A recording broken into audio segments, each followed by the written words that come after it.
reka nanone ntangire nguhe ikaze, nizera ko ibintu bye bikomeje bigenda neza cyane.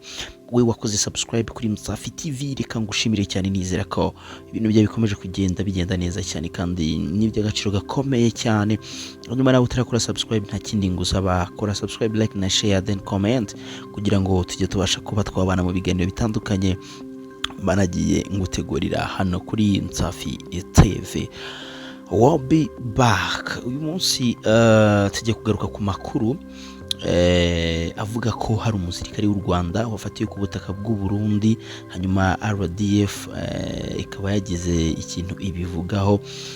Ni nyuma yuko hagiye itangazo rivuga ko igisirikare cy'u Burundi cyatangaje ko hari umusirikare w'u Rwanda cyafunze, nk'uko byatangajwe n'ubuyobozi bw'igisirikare cy'u Burundi FDNB 311 bataillon d'infanterie mu ijoro ryo ku 24 Nzeri umwaka wa 2025 saa sita z'ijoro muri commune Busoni province Butanyerera hafashwe umusirikare w'u Rwanda witwa Sergeant Sadiki Emmanuel.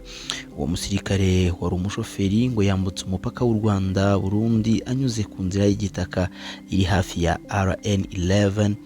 RN14 Gasenyi Nemba.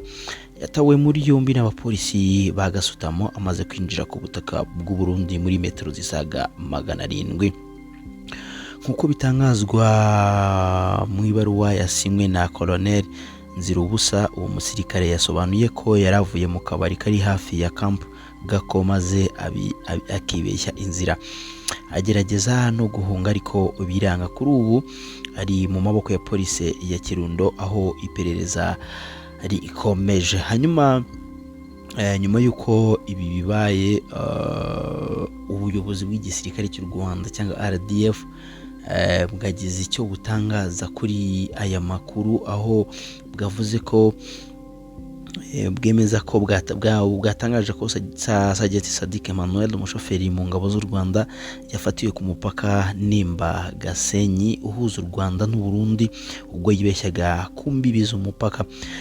Itangazo ryashyizwe hanze na RDF kuri uyu wa gatanu tariki 24 Nzeri rivuga ko Sergeant Sadiki Emmanuel yahise atabwa muri yombi na polisi y'u Burundi, akaba afungiye kuri station ya polisi ya Kirundo iherereye muri commune ya Busoni mu ntara ya Butanyera. Ubuyobozi bwa RDF bwavuze ko bwababajwe n'ibyabaye ndetse ko bwiteguye kunyura mu nzira ya diplomasi na guverinoma y'u Burundi kugira ngo uwo musirikare abashe kuba yarekurwa. Ushobora kwibaza ntise ibi ngibi bifite iyihe sura ku isura ya diplomasi? Niba Sadiki Emmanuel yafatiwe ku butaka bw'u Burundi kandi u Rwanda narwo rukaba rubyemeza, ibi bihindura ibintu bike ariko bigumaho ku rwego rwa diplomasi. Nuvanga impamvu yo gutekereza ku kibazo iyo umusirikare yafatiwe ku butaka bw'indi leta bitera impungenge ku busugire bw'igihugu n'amategeko mpuzamahanga. U Rwanda rukaba ruri mu mwanya wo gusobanura impamvu umusirikare uri ku butaka bw'u Burundi, niba ari mu bikorwa by'ingabo z'igihugu cyangwa mu bikorwa cye bwite cyangwa mu gikorwa cyihariye. Nanone hari ingaruka z'ubundi buryo bwa diplomasi, nk'itangazo rya diplomasi. Uburundi bushobora kohereza note verbale rusaba ibisobanuro cyangwa gusubizwa uwo musirikare. U Rwanda rushobora gusobanura impamvu umusirikare yari mu butaka bw'u Burundi. Iyo ibyo bidakunze, hagomba kuzaho ingaruka z'ubundi buryo nanone zo kuganira hagati y'ibihugu byombi. Abahagarariye ibihugu byombi mu rwego rw'ububanyi n'amahanga bashobora guhura bakagerageza gukemura icyo kibazo mu buryo bw'amahoro.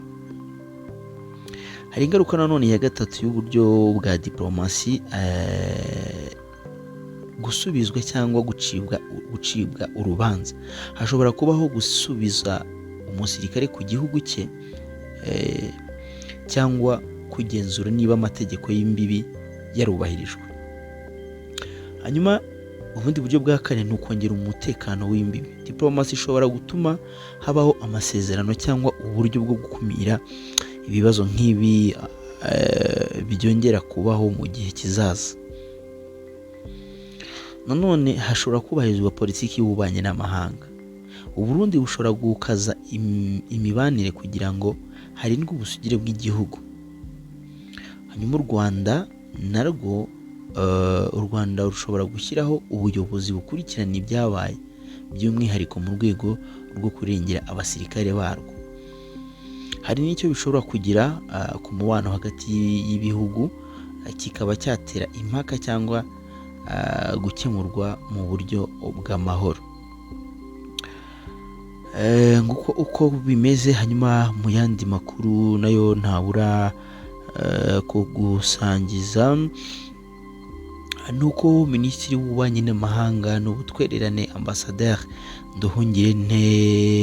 Nduhungirehe yasubije Perezida Felix Tshisekedi wasabye UN kwemeza jenoside yakorewe abakongomani. Yanditse kuri X agira ati: Perezida w'igihugu cya Kongo nyakubahwa Felix Antoine Tshisekedi Chilombo koko ntabura uburyarya. Yahaye intwaro ashyigikira kandi atira inkunga abakoze jenoside y'abanyarwanda mu mutwe wa FDLR, ndetse abashyira mu ngabo za FARDC hamwe n'indi mitwe y'iterabwoba nka Nyatura n'indi ishingiye ku moko. Yashinze umutwe we w'abagizi ba nabi witwa Wazalendo, awuha amafaranga, imbunda n'amasasu. Yahisemo kurebera igihe uwo mutwe uherekejwe na FDLR na Nyatura watwikaga inzu zisaga 300 z'abakongomani b'abatutsi muri Nturo muri Masisi mu ntara ya Kivu y'Amajyaruguru mu kwezi k'Ukwakira mu mwaka wa 2023. Yacecetse ubwo Wazalendo bicaga urubozo bagatwika ari bazima, ndetse bakanarya bimwe mu bice by'imirambo y'abasirikare ba FARDC babaziza kuba baravutse ari abatutsi. Yafunze amatwi ubwo hagaragaraga amashusho y'abana bato bahawe intwaro n'uwo mutwe wa Wazalendo, aho abantu bakuru bo muri Wazalendo babazaga niba biteguye kwica abanyarwanda. Ntacyo yavuze igihe abayobozi ba Wazalendo bahaga Abanyamulenge n'abandi bakongomani b'abatutsi iminsi 10 gusa yo kuva muri Kongo no gusubira iwabo mu Rwanda. Kandi ibi byose ni bito cyane ugereranyije n'ibitero bya drones byibasira buri munsi imidugudu y'Abanyamulenge muri Minembwe mu misozi miremire. Nyuma y'ibi byose ariyemeza akajya ku ruhimbi rukomeye rw'umuryango w'abibumbye i New York kujya gushinja abandi jenoside. Ayo namwe mu magambo Minisitiri w'Ububanyi n'Amahanga n'Ubutwererane Ambassadeur Olivier Nduhungirehe yasubije Bwana nyakubahwa Perezida Felix Tshisekedi wasabye ko wasabye UN kwemeza jenoside yakorewe abakongomani. Nayo nguko nuko byifashe muri ano makuru. Mwibutsa ko twagarutse ku nkuru ya Sergeant Sadiki Emmanuel, umusirikare w'u Rwanda wafatiwe ku butaka bw'u Burundi, ariko uyu akaba avuga ko yayobye imbibi z'umupaka, ko nta kindi kibi kigenderewe cyatumye abasha kuba yafatirwa ku butaka bw'u Burundi. Hanyuma mu yindi nkuru twakubwiye ko nayo nkuru twasorejeho ko bwana cyangwa se nyakubahwa Minisitiri w'Ububanyi n'Amahanga n'Ubutwererane Ambassadeur Olivier Nduhungirehe yabashe kuba yasubiza Perezida Felix Tshisekedi yasabye UN kwemeza jenoside yakorewe abakongomani abinyujije ku rubuga rwe rwa X, aho